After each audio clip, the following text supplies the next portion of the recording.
Tell us about your new Legos, Abdul. Okay, first off, they're not new, and first off, we're not talking about those. I mean, I see them and they seem like very racy. Depends what kind of race you're talking about. Vroom vroom. Vroom, vroom. Type of race. No, I had these when I was in Australia. Oh, okay. Yeah, then I forgot about them and it was lost for a while. You like toys? Then it was found. He's a boy. He likes toys. I'm just asking what your area of interest here was. Was it small? It's not about you asking, it's about how you ask. No, is it about small, intricate things? Yes. Okay, tell us more. Nah. Really? No, I see one of the boys, Dwelan, actually, he likes to build Legos structures. Yeah. The term is called hyperfixation. Yes. Exactly. But no, the man has gone into 30,000 piece. Exactly. Legos. That's what you look for. Exactly. Okay. Because it's like once you start building one or two, you'll be like, oh, okay, you know what? I need more details. Yes, this. I need my fix. Okay. Is this like the train thing? Yes, basically, yes. Okay. We had a discussion about the tism. No, but Sinta used to do Gundams as well. Yes, sir. Which is very different than Legos. It's not very clicky. Yeah. It's more technical. Close. Super close. Yeah. Arts not that far. Arts and crafty. It's more detailed in how it's called being because you're supposed to cut them yourself. So if you cut too much, then you ruin the whole thing. Yeah. Okay. It's called being a middle-aged man and having hobbies because you don't want to see people. It's called finding new ways to enjoy staying at home rather than going out. Okay. Shamsi. And Shamsi. I feel like it's more. Shamsi. I feel like it's more, kind of like a meditative activity for the modern age. Well, look, I don't know about that. Really? It gives you a sense of calm. خلاص أسحب على الناس to do this thing on my own. Here's the thing: if I buy Legos, And it's not something you would do like in prior times. Right? I think that statement might be true for some people, but not for everybody. yeah, Or I just like flashy things that say vroom vroom. No, it's like you just threw a term that people throw around because it was like, that's the thing. Listen, what do you get out of it, right? Like when you do it, what's the state of mind you're in? Like what's your enjoyment? Is it the process of it? It's the process. So course. the fact, like it's self-accomplishment. Self-accomplishment. Yeah. So it's not the fact that you're like extremely focused on this one thing that you're like, your brain is switched on and it just lets go everything else. that's part of it. Well, yeah, that's part of it. Like I play music and like with Gundam, it's very, very tricky. And so you're not only in love with the process, and you need to also think about 3 steps ahead. Isn't there like a instruction manual? Whether it is or not. So they give you the pieces like in plastic, right? All like together. Yes, you have to cut them out. You have to cut all of them out. And if you cut too low, then you're gonna mess up. So you have to cut the right length. You have to make sure that it's clicked in properly. And so it's like extra steps into what Lego is. And there we go. So and that process is A process. Satisfying. satisfying. Meditative is the word I would do. Well, I don't think it's really meditative because you're actually doing work. Your mind is stimulated. It's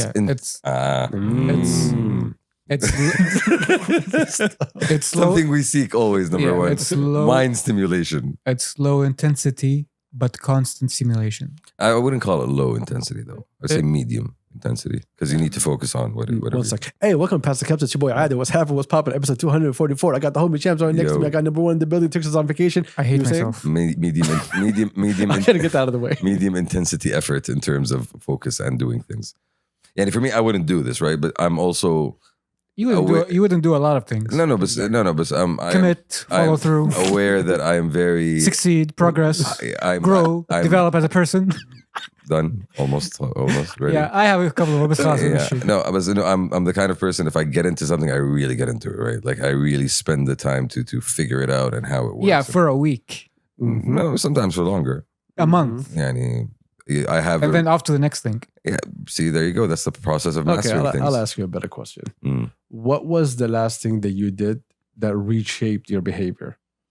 Reshaped my behavior.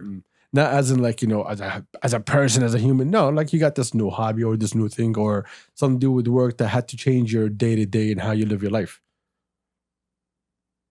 Good question, actually. Wait, let me think about that for a second. Yeah, you take your time to think. Yeah. Because I'll answer on your behalf. None. I think the last time, maybe 2017. What happened in 2017? I'm not going to say it on air. iPhones 2017. Late adopter. Yeah, I mean, fair. Yani, that's, honestly, I can't think of anything off the top of my head at the moment. But yani, I have had, as you said, many transient interests over time yani, that I have left behind. Yeah, that's called being flaky. Remember the bees? The bees was one of them. No, it's just about, there's a lot of things. Wait, what the bees? What That bees? wasn't was even, an idea. Yeah. That was even a thing. That was a thought. It was a comment. It was an ideal that was, unfulfilled. And you called Adil because, of course, Junubi جيب تحت. عندكم نحل. I mean, it sounded like a good idea, right? The man has a straight connect. Yeah, because everybody has a beehive in the pocket just for an idiot that calls him up one day. عطني نحل. This is what I get for trying to get into new interests. That's not a new interest. Honestly. That's. What's the last time? Ask what جهل السؤال نفسه, please.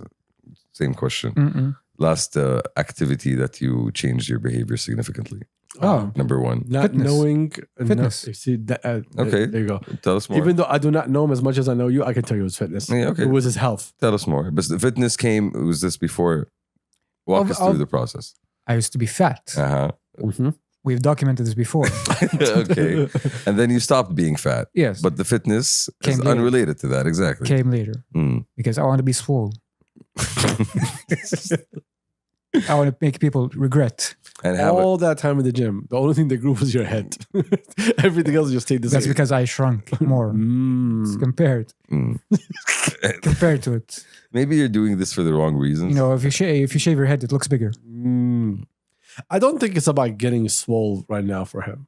I think the goal is I would love to, but the enjoyment of going in and putting that effort is more valuable to him than actually getting swole. The goal is I don't want to hate myself. Yeah, basically. Okay. Does it bring you joy? By the transitive property of not hating myself, yes. Yes, in the idiot. Yeah, because that's something that if I don't hate myself, I can only love myself. Like, because I'm looking at a new gym, Optimal, right? So I was thinking, nice gym. Yeah, it's nice. Close to my house, right? So I was like, let me go enjoy that one. And I look for certain things because when I go to the gym, everyone tells me, "Oh, do you have fun at the gym?" No, I go there to do work. Like I'm not here to have fun. Exactly. I'm here to really put in work and feel like, I actually came in here and I did something.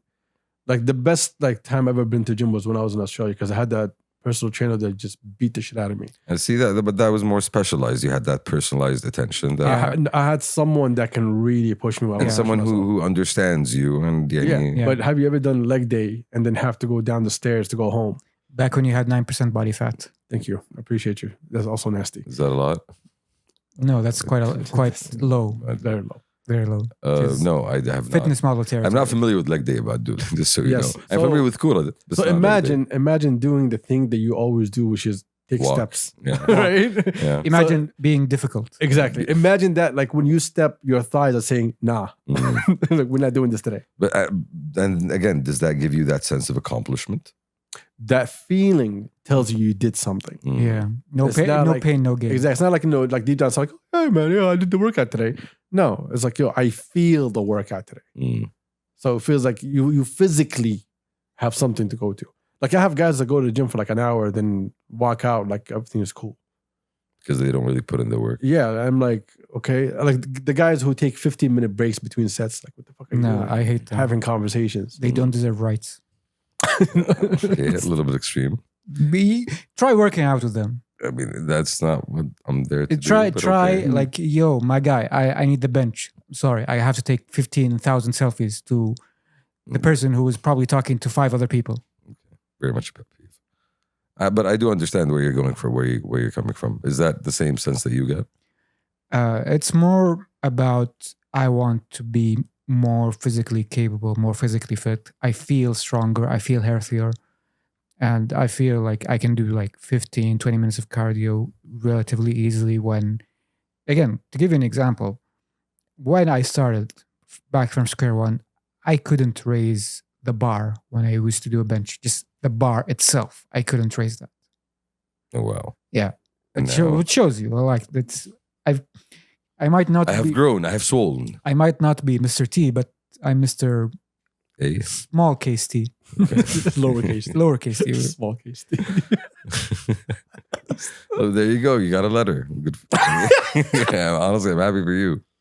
But yeah, some works you do to separate yourself. Some works you do. Like I'm the kind of guy that I don't do work to feel satisfied at the end. If I don't see what I'm doing coming back to me with something, then I feel like I'm not doing anything. I need the results. Not only on the results, I need to see things that, okay, this happened. Okay, let's how about we do 1, 2, 3, 4, 5. Mm.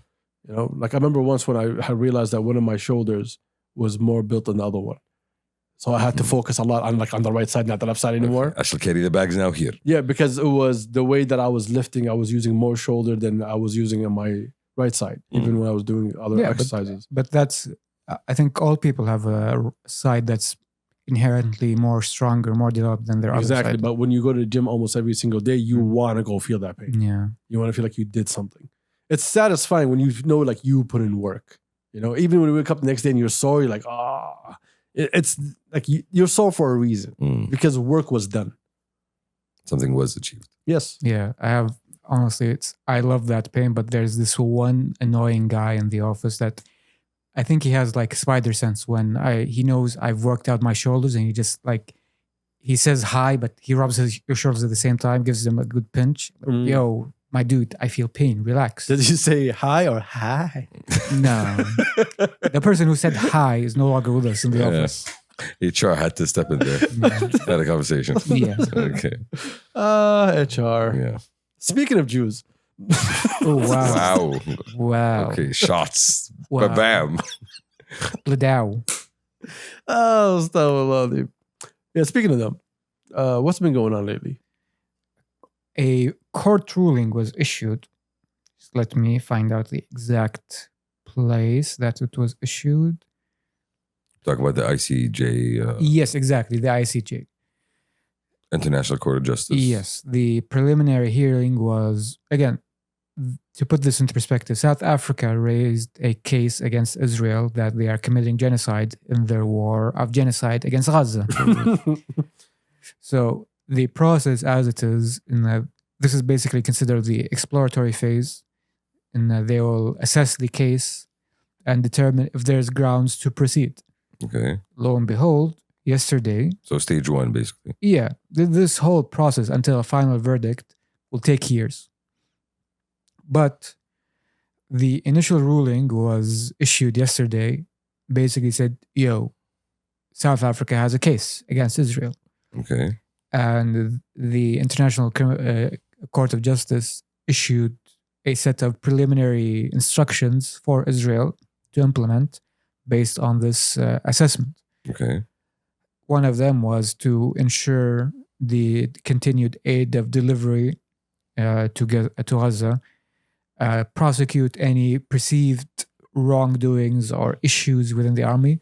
But again, these are just all slaps on the wrist. But the most telling part was the ruling did not call for an immediate ceasefire. So basically, this is a victory without a win. Oh, but then again, what were people really expecting out of this? If other than legally is wrangling. Legally is wrangling as one thing, but this might not be the end all be all, but it is significant, at least in the court of public opinion and its international standing, that this is a stain in the international. It's on the record. It's on the record that, hey, you are taken to court and for a serious case of genocide and people were listening. And your case was not thrown out. Your case is actually being taken considered forward. Seriously. Yeah. Oh, excuse me. There are any number of ways that this can proceed, but a short summary of the findings was that, hey, Israel, try to be better. Try to do better until we figure out what's actually going on, which is something, at least. For our listeners, you need to understand there are two entities in The Hague: the International Court of Justice and the International Criminal Court. The International Criminal Court prosecutes individuals. And is not backed by the UN. It is backed by the UN. The International Criminal Court is the heavy one, that it prosecuted the perpetrators of the Bosnian genocide, You know, that famous video of the Serbian politician drinking poison on the stand? Milosevic, was it? And not Milosevic. Well, he was the head guy, but the guy who took the poison was somebody else. So the thing here is that this isn't exactly a nothing burger, but this isn't something that will change the course of the war overnight. In essence, it's something we discussed it before the podcast. Like, there's nowhere for Netanyahu to go. He already shot himself in the foot. He already has criminal charges against him. He has to end a war that he can't fucking win. And so now later, like there's no way out. He's gonna get what's coming to him. At the same time, the U.S. is very obviously not happy with the way Israel dealt with everything because it ruined its reputation. Everyone's not taking the U.S. very seriously when it comes to human rights or even anything anymore. Everyone's looking at the U.S. with like a side eye. Like, It's not even a side eye. I want to correct you on one thing. Go ahead, sir. We always here, as Arabs, Middle Easterners, Muslims, we understood that the U.S., when it comes to human rights and justice, international law, it was always full of shit. Yeah. The significant difference here is that The now whole world sees this. the whites say, yo, what's going on here? شوية هدوا اللعبة جماعة الخير. The depths of moral depravity and hypocrisy Have been laid bare. Yeah, the hypocrisy is ridiculous, especially coming from the Democrats. the supposed humanitarians. Exactly. Exactly. The ones that are very inclusive. And very, selective in their outrage in terms of white and brown bodies. No, that's the thing, honestly. And That's true. you look at it now, and as terrible as it is to see it still continuing, if there is a benefit out of this, it's the fact that at least the issue is being discussed. The world is taking notice once again, and there is significant pushback happening, at least in the international arena, against Israeli genocide, basically, as it's going on. Honestly, the US as a whole, it's not in the best situation right now, because are you aware that there is civil war 2.0 cooking within the US right now? Yeah, they've been saying that for a As while. election year No. comes up. Have you heard the whole Texas barbed wire thing? Yes. So, the South doesn't like immigrants. Okay, First south off, of the US. let's be specific for this conversation. It was actually Texas. Yes, but again, I'm setting. Which is a big chunk. I'm Yes, going of the big. South. Huge. I'm going big, and it's a funnel. Yeah, it's called a rhetorical device. Yeah. Okay, yeah, rhetorical device. So Literary man. So there was a recent Supreme Court ruling that said the federal government has a right to go into the state of Texas and cut down the barbed wire fences that they installed on their border with Mexico. Okay.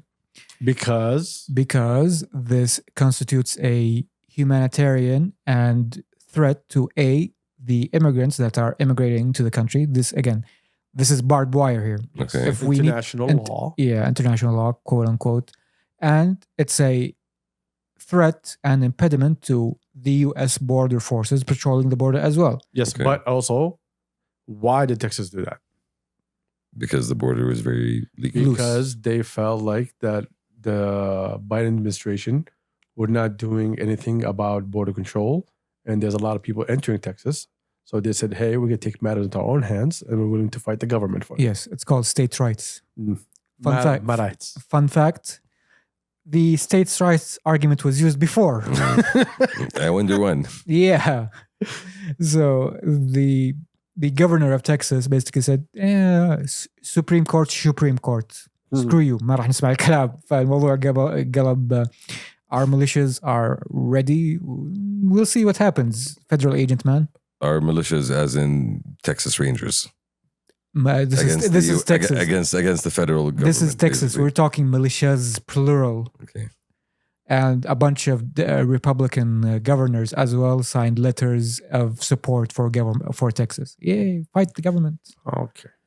How did we get here? So this is basically the detour we took in terms of highlighting It's that the basically- U.S. is So nowhere this is the near- Waffle House on the highway. Yeah, Yeah. basically, the U.S. is nowhere near a place to be a leader To in terms preach. of not to be a leader in terms of setting international opinion or international direction, basically, for what is right and what is wrong. Look, in terms of امسك بيتك يعني.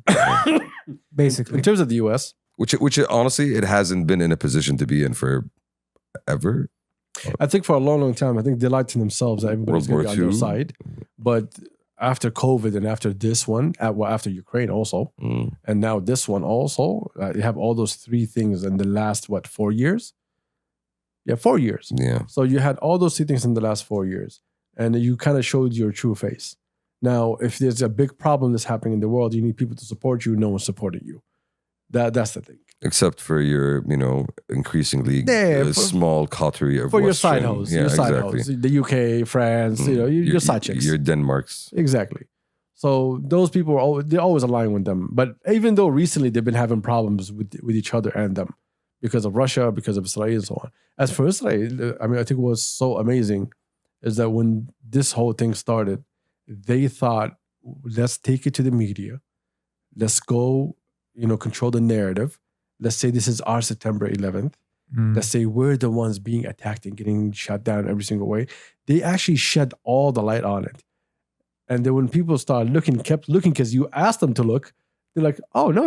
What are you doing, though? What have you been doing? Basically? What are you doing? A lot of people have not got to what have you been doing.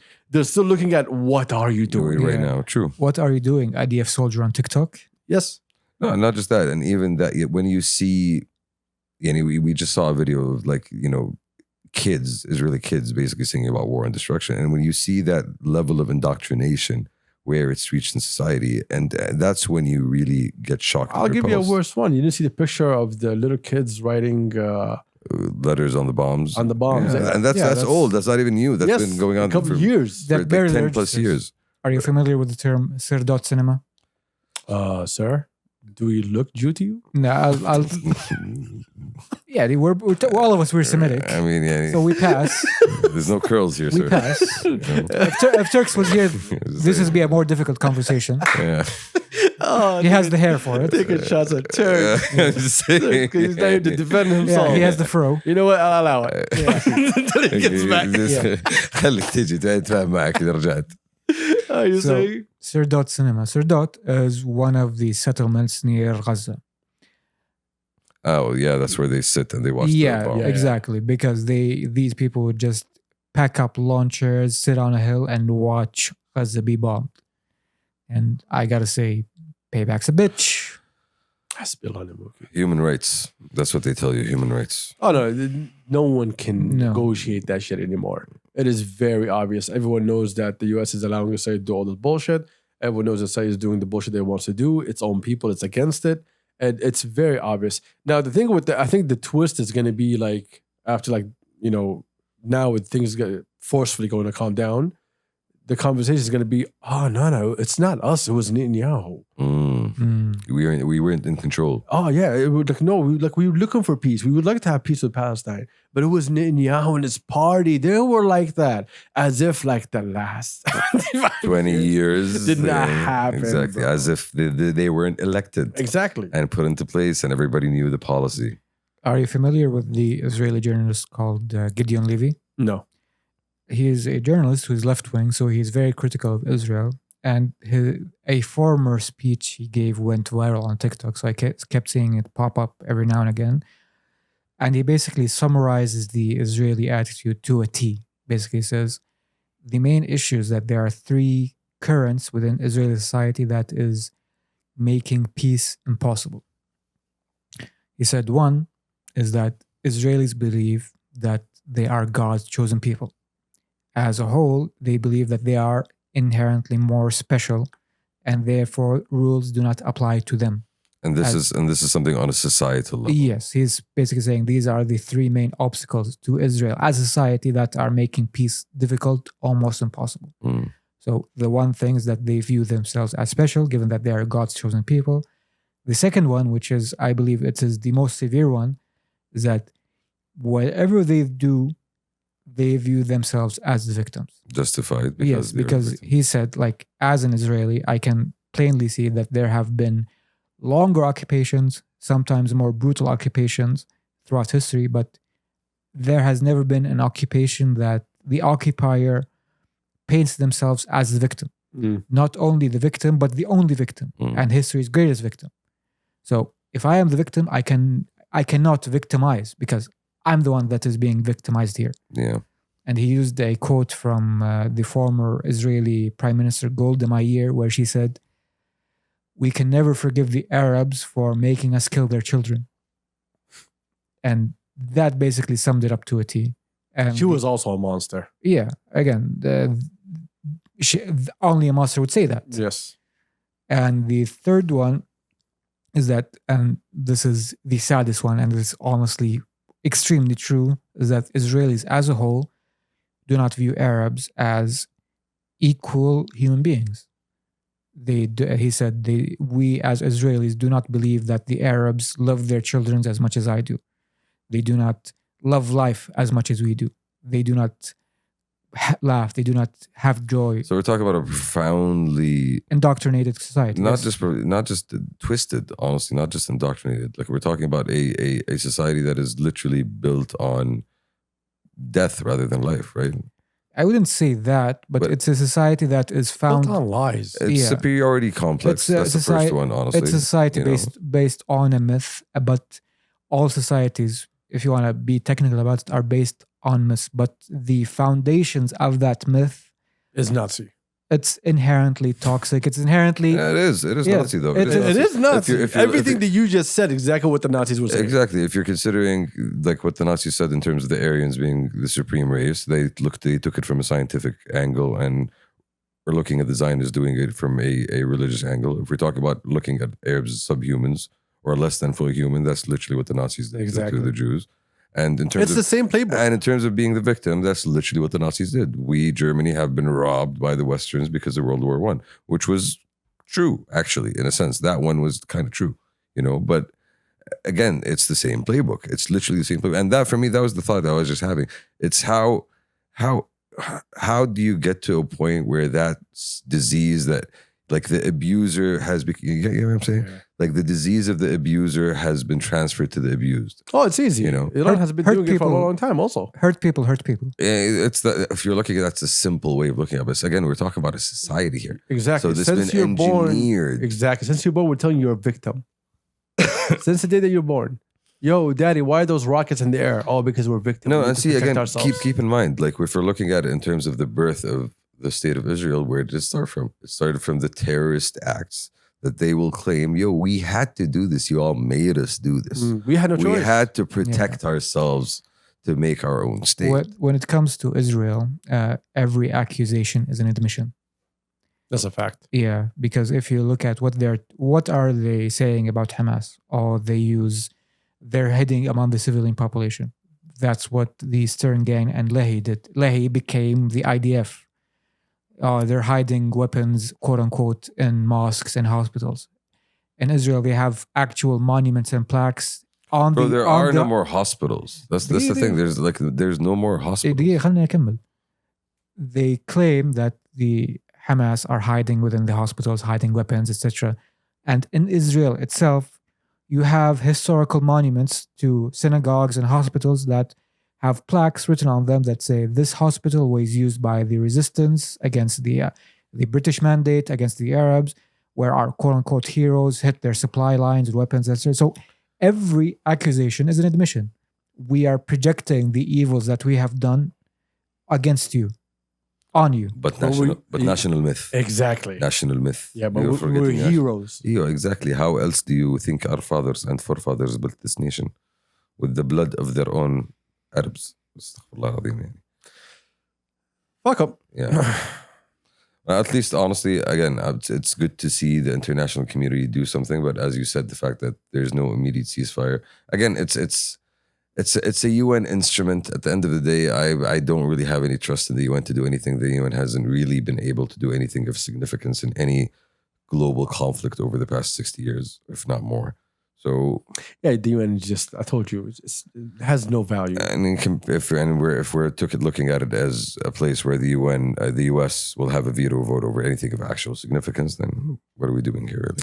We have friends. If anything, the only thing that we're doing is actually establishing the hollowness of the international systems that have been put into place. Honestly, we had friends. I changed it up. Okay, who used to work at the UN. We did. We met also people who used to work at the UN. Yes, we did. How many of them said anything positive? It's a bureaucratic institution, organization. Honestly, yes, I'm not going to deny that it does have some positives of value when it comes to at least, cultural elements or humanitarian elements and distributing food and things of that stuff. But if we're looking at it in terms of resolving global conflicts, it's been going. The UN was created the same damn fucking year this war started, right? Like, we're a couple of years before that. Yeah. It's a foundational failure of the UN that the fact that the conflict is still going on. Y'all have been here that long.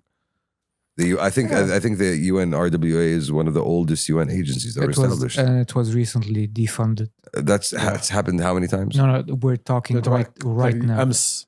Yeah, yesterday it was defunded. So we're talking about the global agency. One other reason that is supposed to transfer aid to the plight of the Palestinian people at a moment in which they are maybe at the lowest that they've been in the past 100 years, and they've been defunded. So what does that say about the world, honestly? Because we all know the world are assholes. So America says, some of the people who are employed there were were active during October 7th. What does that even mean? And basically, they were on the ground. Okay. And they were like, okay, how come these people work in that place? And we are just taking the US's word here. That's always the play, bro. Yeah. What are you talking about? That's what I'm saying. When you have control over the UN, when you have control over everything, and you're the guy who, when he vetoes, everyone says, okay. Like, you can say whatever the fuck you want to say. That's my point. That's literally yeah. Are you familiar with the term of realism in politics? Explain. I am, but explain more. It is basically defined by the phrase, the strong do what they can, the weak bear what they must, and the weak suffer what they must. Trying to make it nicer. Yeah, be realistic, because this is what's happening, suffering. It's a wild world, boys. It's a wild world. Speaking of that, another ugly thing that happened during this whole war is the constant arguments between Arabs and Muslims. Yeah. What you think would bring us closer, since we all live on that same mission? I mean, every Muslim around the world and every Arab understands the value of how Palestine is to all of us, right? So everyone knows that we're always on that mission of free Palestine, no matter who you are. But the ugly part of it was during war, during a time where propaganda is the best time to fucking stop throwing shit around, a lot of people spend their time telling other Arabs why they're not better. We are the best Arabs. I call them the better Arabs, by the way. The better Arabs. The better Arabs. Okay, because moralizing high ground. Exactly. Everyone is in everybody's DM, whoever it is, and whatever they're doing, and saying, oh, you guys do this, you guys do that, during this, during that. Okay, like, you're judging like a whole nation based on a bunch of people that you see online. Stop having fun, yeah. Stop having fun, that's one thing. The other thing is that attacking each other. Like, all you see is just Arabs fighting with other Arabs. There's a lot of anger, or not anger, just like misplaced negative energy coming out. Right? Like, I understand. Like, okay, you're angry. You're angry. All of us are angry. All of us are frustrated. But I don't understand why I get to take the brunt of it. What I do. Right? I understand that this is a raw nerve for a lot of people. It's a raw nerve for me personally. Like, it's like, I'm a cynical asshole, but this is one of the few issues that. Are you? I thought you were fluffy. We have like 250 episodes proving this. Okay, fun-loving guy. Yeah. So this is one of the few issues that genuinely still elicits a strong and visceral response from me. But the idea that you are dictating what I should and should not be doing, when I know for a fact that you haven't done shit other than just posting online, that is where I have to draw the line. Like, do not moralize against me when the only issue that you have with me is that I am not being performative about my support, that I am not making a big deal about my support when I am actually supporting. But it's not even about that. It's not about the support. It's just about it's the taking shots at entire swaths of the population. It's right? The obsession with Antum yal it's the obsession. Kharijin, Antum yal whatever. It's the obsession with optics. Because we live in an age where, unfortunately, we as Arabs still value the idea of words and rhetoric above actual tangible action. We have a bunch of terrorists in Yemen who are randomly bombing ships that are hurting Egypt and themselves and other countries, not Israel. And they're being painted as the defenders of Israel when they haven't done Defenders anything. of Palestine. Defenders of Palestine, when the only thing they have done is harm random people and just Random talk commercial vessels. Yes, and talk mad shit on Twitter and their social media and their media in general. And just elevate tensions across the region at a You're time. actively attacking innocent lives in the same way Israel is doing that. By actually heading these ships. Yeah, And and ships that has people on it. Commercial ships. Commercial ships. Which they're not military. They're not for war. Like even your religion tells you not to do such a thing. And here's the thing. It's called being pirates. And also, let's not forget that these are the same morons that were sending rockets to Mecca Just a few months ago. Yeah. just a year ago. Yeah, a year or 2 years And ago. here's the thing. Like, my fellow Arabs, you are rooting for the people who have child soldiers and brought back slavery in Yemen. That's true. Like, again, like, your obsession with optics is a hindrance to actual constructive engagement and dialogue and actual support to Palestine. But that's not the immediate reaction people are looking for, right? That's not the long اقطع النفط. No, that's what I'm saying. The long اقطع النفط. the long deliberative process that Cool had. It's not gonna help بس اقطع. أنا بحس أحسن إذا قطعت النفط. اقطع النفط عشاني أنا. Exactly, yeah, because this is how I feel. عشاني أنا. Yeah. Because I want to be happy that I see that. That's it. I know, yeah, the long deliberative process that actually, comes out with the results and steps taken forward is too slow for people to appreciate. I need something to happen now. Yeah. I need to have that understand immediate kick. Diplomacy doesn't get done in a day. No. Diplomacy isn't sexy, unfortunately. Yeah. And sometimes the pace is glacial. Yes, sometimes it does take time. It's not, nobody likes that, nobody wants that, but that's how negotiation works. Yeah, the answer to death and destruction isn't more death and destruction. Yeah, Abu Shabab. Exactly. If you're angry, be angry. It's okay. We all are angered about this. It's actually, that's the thing. Yes, we are, but it's not okay. It's not okay that we have to. You get my point? Yeah, I was trying to get to a point. Yeah. Like, be angry, but rather than attacking other people, just do more posts, shine more light, let the algorithm pick up the things that you're posting. If you really you cannot just hold it to yourself and pray that you really need to be active, then be active without even having to attack other people. Rather than focusing on the people that already know the issue, go shed light to other people that do not know what's going on. Get more people involved. Rather than wasting your time saying, hey, why aren't you guys involved? Even though people are involved, but they're not loud, bro. Especially for us in Saudi, even when it comes to donations, we're not loud about donations. We're not taught to be. That's not part of our. When you go and donate, money or whatever, he asks you, do you want to put your name ولا فاعل خير? That's the question you get asked. Mm-hmm. So a lot of people go فاعل خير. I don't want to put my name there. I say ربي. So a lot of people do not understand those things. They feel like, oh, when we don't see people everyone being active, then it means that no one is being active. Mm. Even though we have a government every single day talks about this. Every single day travel. We have a foreign minister that's been all over the world nonstop, and has been very vocal about everything. And we have processes and systems in place that allow us, the citizens, to donate directly, right? You know that this is going to all of these different places. But wasting time saying, hey, we're the better Arabs. Yeah, but go ahead. I don't know what kind of prize you're going to win. I don't know, is it because you want just clout for people to clap for you, say, oh, you're right, we're better than them. I don't know what you're looking for. I don't know what's going to fulfill you, but it's not going to do shit. Yeah, go ahead and boycott Starbucks, the coffee chain that has 0 branches in Israel.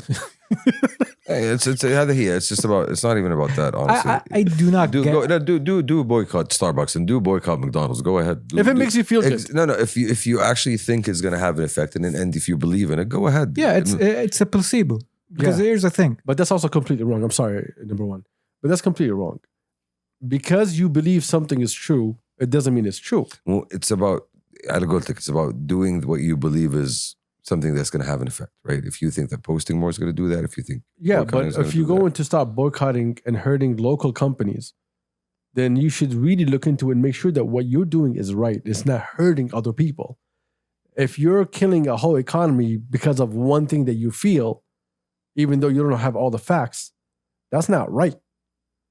So have your facts straight and say, okay, I have all my facts straight. TikTok didn't tell me what to do. Yeah, that's the problem. I learned and I studied and I think, this is the right way for me to go forward. And I say, okay, I'll go fix it. I think that's the problem with a lot of people, being able to get those facts, right? Because at this point, honestly, like with all the news coming out left and right, it's not easy. Not easy out here to stay informed and be informed, to be able to know actually where to direct your energy. Here's the thing.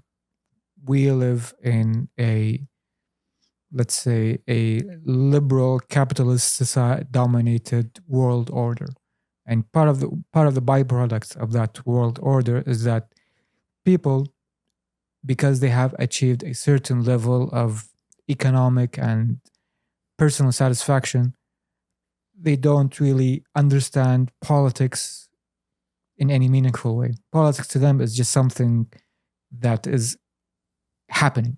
They don't understand it from a moral and practical point of view. So a lot of people are, because they live in a liberal and capitalist society, are apolitical in their day-to-day. They do not understand anything other than consumption. And for them, consumption... And that's how the system has been set up. Yeah, and for them, consumption and engaging in commerce is their only conception of political activism or engagement. Because actual on-the-ground political engagement and discourse is something they do not understand.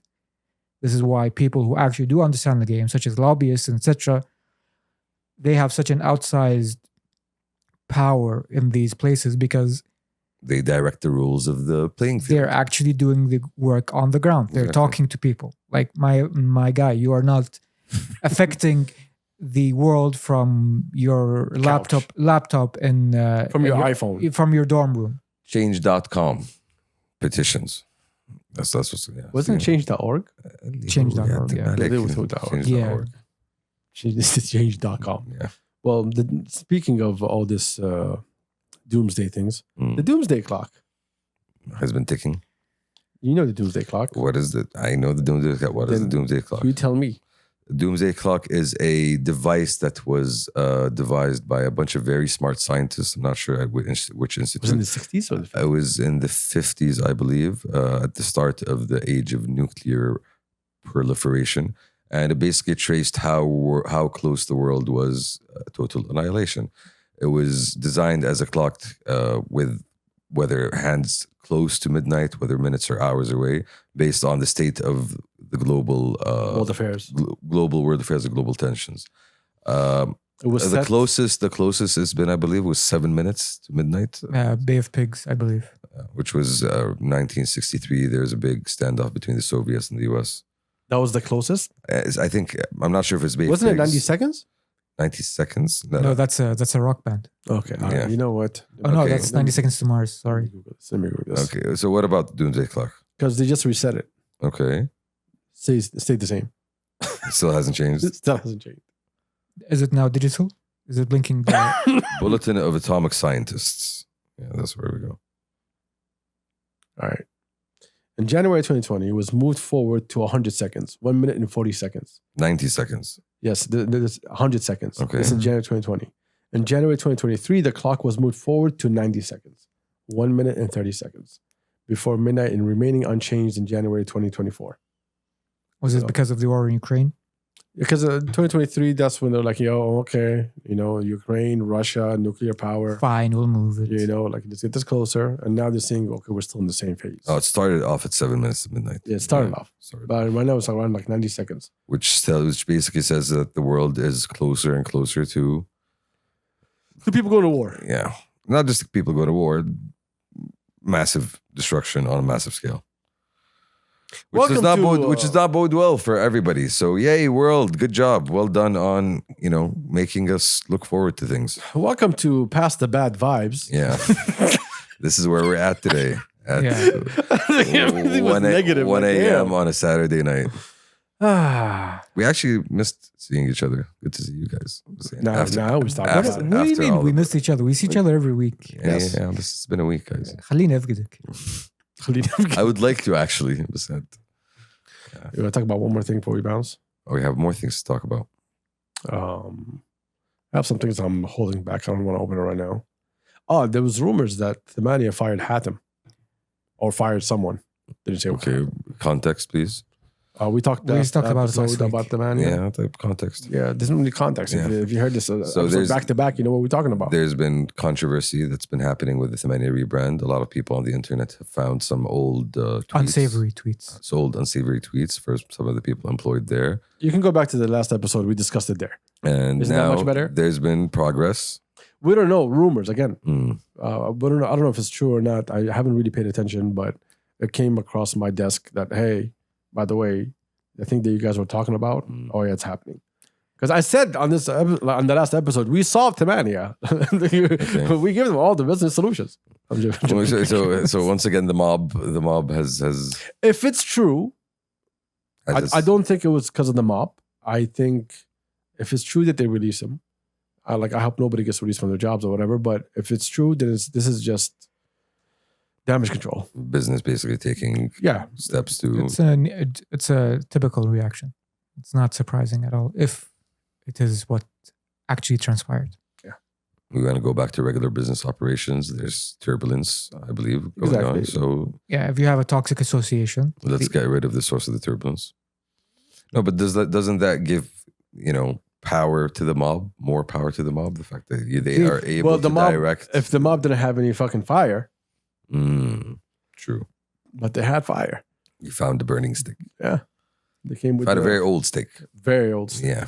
But I have a question for you, Adil. Yes, ma'am. Thank you, sir. Thank you. We live in an age where We live in a society.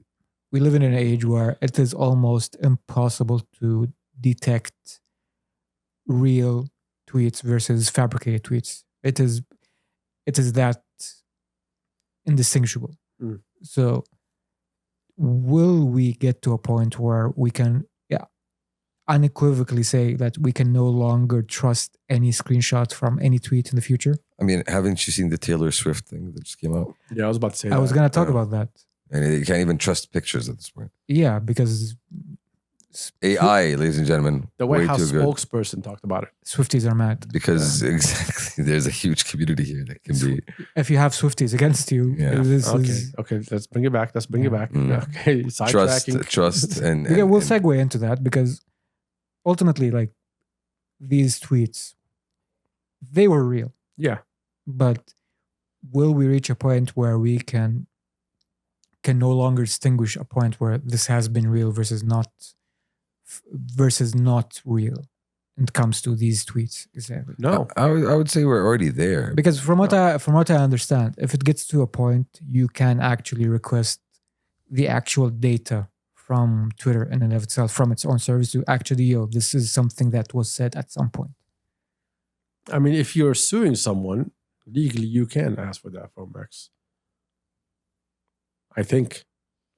No, but I think like part of it also is getting back to that point where there's a lot of untrustworthy information out there, and everybody's going to latch on to their own truth to prove their own points at some point. Everybody's going to come to you with their own set of facts filed, ready to go, numbered post-its, man. So and I feel like we've been in that state for a good since before COVID, pre-COVID. COVID just exacerbated it. Look, they didn't attack his way of life. They attacked what he said. Exactly. So it's not about you being you. It's not about how you live your day to day. It was about what you said and what position you're in today. If I'm looking at you as a spokesperson for this big company that pushes Saudi as number one thing that they want to focus on, and you're sitting there talking with people about how happy to be in Saudi and so on, so on, so on. But you have some history, son. And that's the problem that we discussed. Because if they're going to look at it as, oh, yo, this guy said this a long time ago, things happen in his life that he's in a different position. Is he how changed or thinks. isn't he changed? Exactly. Like they could say, like, we know him. We know he's different. then that's understandable. But again, in business, damage control, crisis management is more important than anything else. The money needs to keep flowing. So if having you around affects my viewership, affects what I do, then I have to let you go.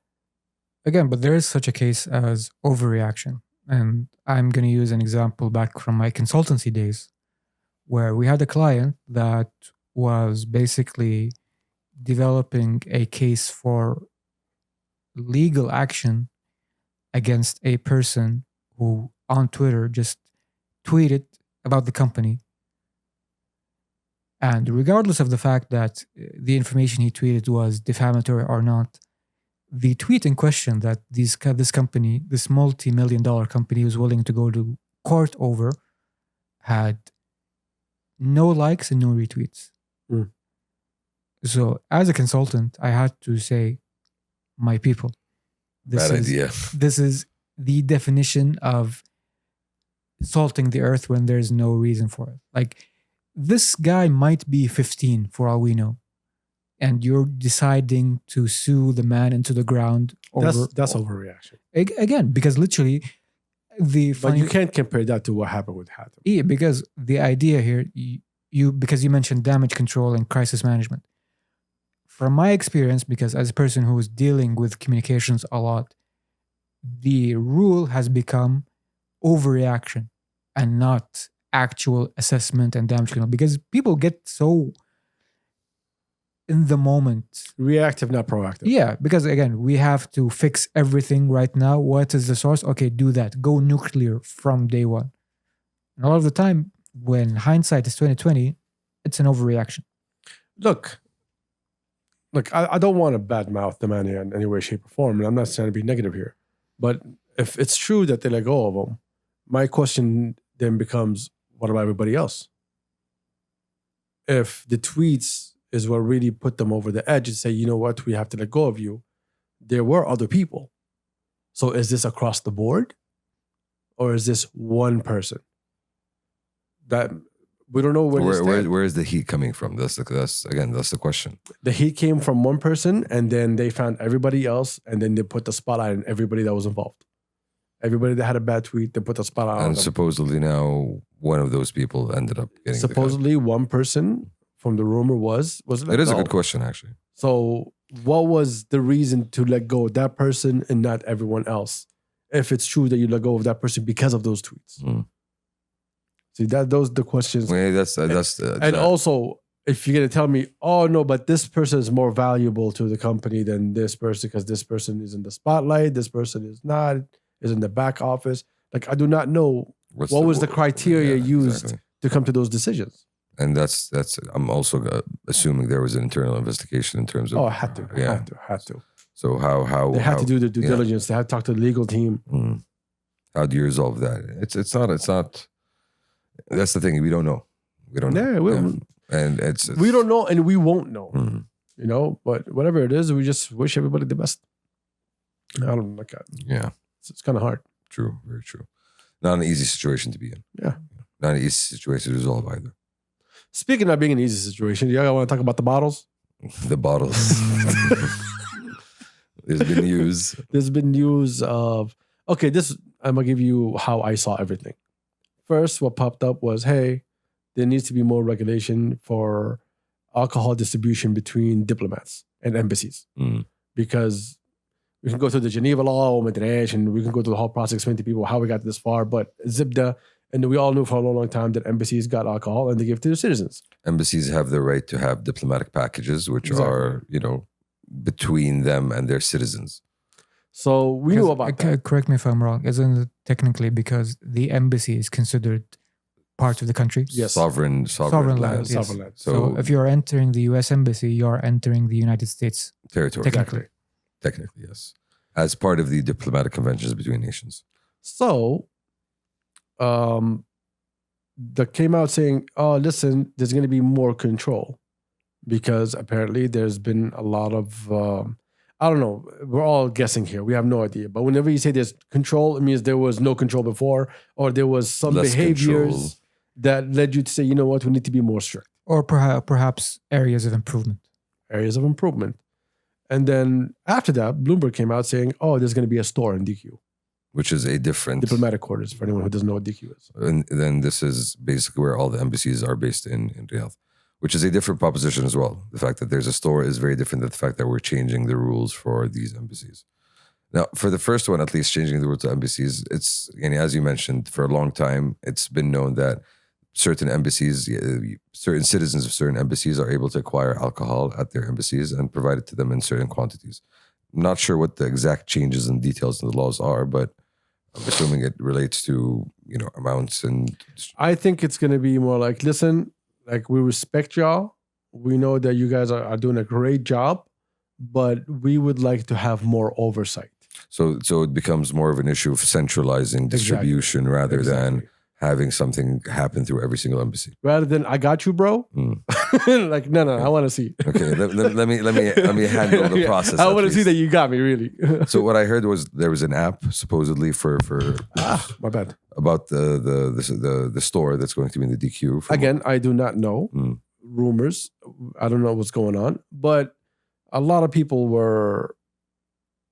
I don't know. Some people were shocked. Some people who are not Saudi were never going to discuss what y'all talking about. But everyone was saying, this is a negative direction to take compared to before. Were those people based in London, by example? No, I'm talking about here. Another one over there. Oh. No, I was talking about. Like I said, I'm not going to talk about people who are not Saudi. Okay. And look, I'm not for or I'm not against. Whatever you do between I don't like to involve myself in these things, right? But I see having one place and having more control is way better than having nothing. Because it already exists. We all know it. Every single embassy knows it, right? So we have friends who are diplomats and who are foreigners, right? And we know these things. So if we know these things and there's a problem, centralizing it is more important than anything else. And being able to have... adding a system to it. No, not just that. Even being able to have that layer of information and knowing who has what and when. When it was done by the embassies, every single embassy has its own roster of its own citizens, of the people who come and who it has its own system of how to give out. To process, exactly. Now... it's much more of an organized, database, I believe, where, hey, we know everybody who's coming in and coming out, and we know what's coming in and coming out. So in terms of that, I believe it's a step in the right direction to have that oversight and control, at least, just for you to have that information, just in case something happens. Because this wasn't like, oh, by the way, did you guys know that this? No. Like, we knew this existed. But now it's trying to put in a better system of control. Because the black market exists like everywhere else around the world. Yeah. And if you don't have control over a black market, then you get people sick. You start selling people fake shit. And you end up with people in hospitals. Exactly. And which I think we had a wave during COVID where there was a bunch of people in the hospitals. But it happened a couple of times. I think we talked about it in the podcast. I don't remember if we did. Because it was over the news. It was everywhere. And so... you need to minimize risk. You need to understand what people are taking. You don't want people just ending up in the hospital with the hospital doesn't know what the hell's going on either. I think it's a step in the right direction. I think more control is better than I got you, bro. And with more control, you can have a good system to understand what's really happening. And that's because I don't trust y'all. And that's it. At the end of the day, and we're talking here about the state, providing that. Guarantee, at least, right? That at least we are involved in this, and at least we're looking at the best ways of this is something that is going to happen one way or the other. The embassies are going to have their diplomatic packages. So how can we do this in the best way that serves, the interests of at least safety, rather than everybody else involved. Safety is more important than anything else. Yeah, exactly. But anyway, I thought it was not that big of a fucking story, but everybody made it into a big deal. Everyone messaging me, oh, you guys are going to talk about it on the podcast. Like, what's there to talk about? It's literally a new set of regulations. Yeah, exactly. Like, I mean, have you heard about the new set of regulations, for the Red Sea turtles? There's always new sets of regulations coming out. Yeah, it goes back to the idea that there is an obsession about optics. The sexy story is not the real story. It's almost never is. Yeah, it's about that. Yo, click on this article that says, "Hey, Saudi Arabia alcohol new." Bro, there's some like Instagram pages. It's in Saudi. Lifts the ban. Yeah, like unbans alcohol after 72 years. I'm like 72. Like, what are these numbers, bro? I believe the number is 1400 something. Yeah, It's a much larger number. It's a much larger number. Yeah. أقدم من كذا شوي. I'm like, what are you guys talking about? Like, you know what? It's a news item, bro. It's a news item. Do your thing, King. Do your thing. Then come here and find out there's nothing. Got to drop these comments. You know, you got to have new ways to engage. Oh, well. I do not know why everyone is making such a huge deal out of it. And I don't know why Bloomberg has anonymous sources. I'm just saying. It goes back to the idea, if Saudi Arabia does a thing, everybody takes notice. And oh, yeah, definitely. If we cough the wrong way. Yeah. Here's the thing. The same people that are accusing Saudi back in the day of being the center of backwardness and rigidness and conservatism are now switching up and say, oh, Saudi, you are corrupt, un-Islamic. Notice the idea that there's a certain theme here is that I don't like Saudi. Exactly. And I need to find a reason for me to tell you that I don't. I need to keep those paychecks coming.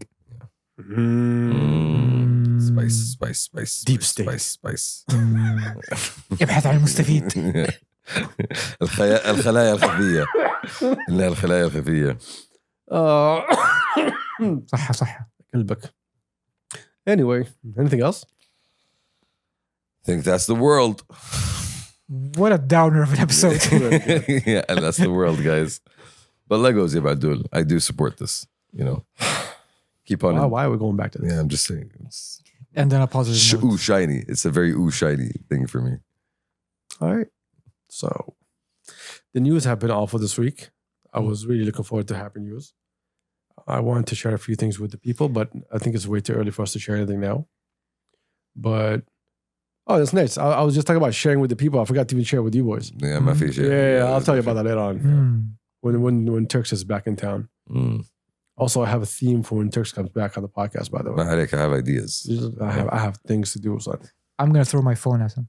Well, that's how I express love. I was thinking more festive. Smatic. I'll paint it red. And musical. I already have the track ready. No, for real? For real? Yeah, of course. Let's go. Let's go.